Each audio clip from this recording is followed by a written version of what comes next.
You hear this? They say, fuck you with the camera. Whoa. You just throw a bottle at me.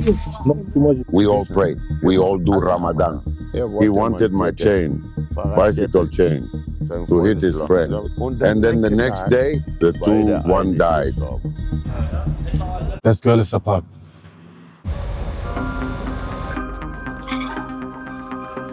So this is the entry of Görlitzer Park. As you see, people already here doing business.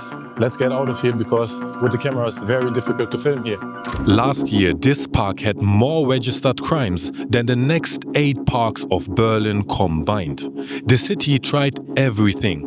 A $2 million fence, 16 gates. They locked the whole thing in the night, but the neighbors themselves sued, so it had to reopen 6 weeks ago. Half the gates don't even work.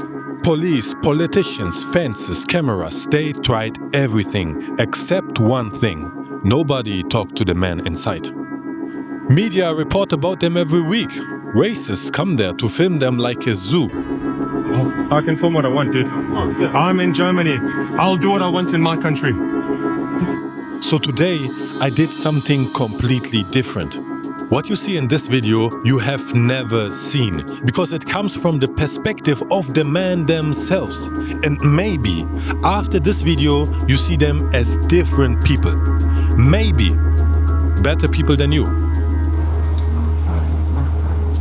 This is Kreuzberg, maybe the only place on earth where the woman in niqab, the drug addict, the trans person and the drug dealer share the same park bench.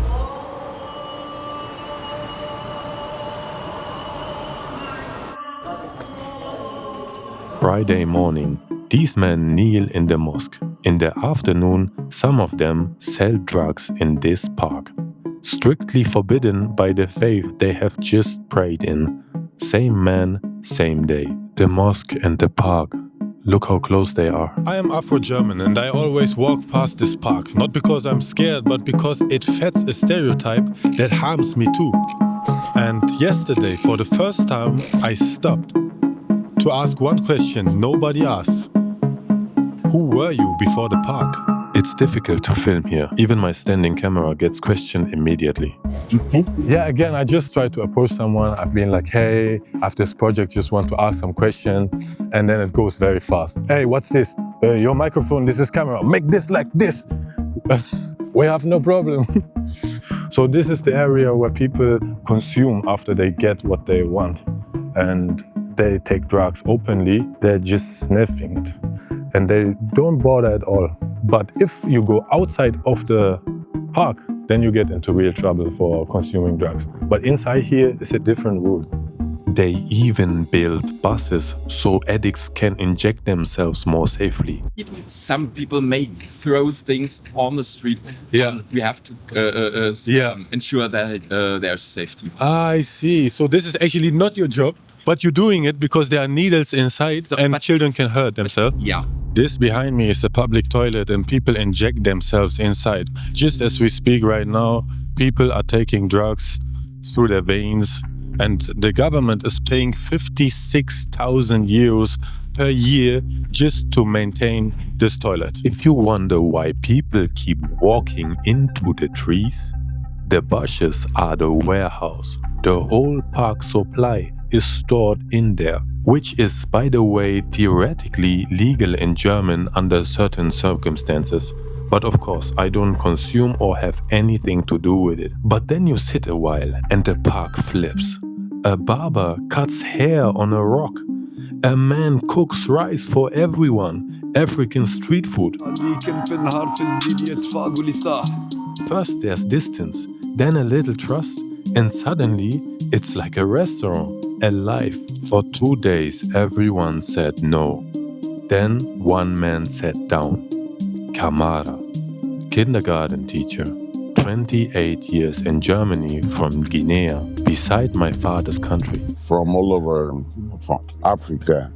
Whether they are students or whatever, they are here. They are not allowed to work. Look, many are here who want dealers. 9 Their friends say, man, this 300, come on, buy this, and then sell it. If he does that once, twice, he says, oh, my friend is right, but it's bad. No, they weren't criminals. They became criminals here. Many of these men were Gambia's sons. For 20 years, one dictator ruled there. Survivors said he forced the most beautiful woman into his palace before they were allowed to marry. So the young men fled, and their families married them first, so they came back. Now they are here, not allowed to work, with a family waiting for money every week. We all pray. We all do Ramadan from start to finish. I say so too. But when they think about how they can eat or what they get to eat from the state, nothing at all. Go home, got no food, nothing at all at home. If they get 50 euros and one goes there and buys all the food, you see a bag next to him here, evening goes home, then you have food. That's why they do it here. If they had money, good jobs, you wouldn't see anyone here. I know 3 guys, they have good jobs here. They never come here anymore. I was back then with my daughter, and then one wanted to take my bicycle chain. Now I said, no.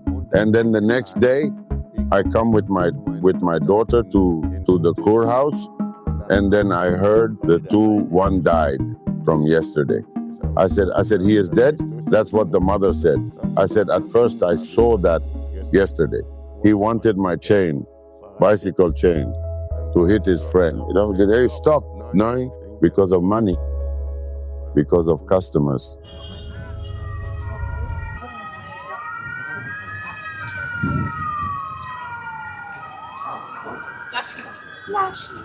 While we filmed, 2 houses from the mosque, 200 police officers, 20 cars.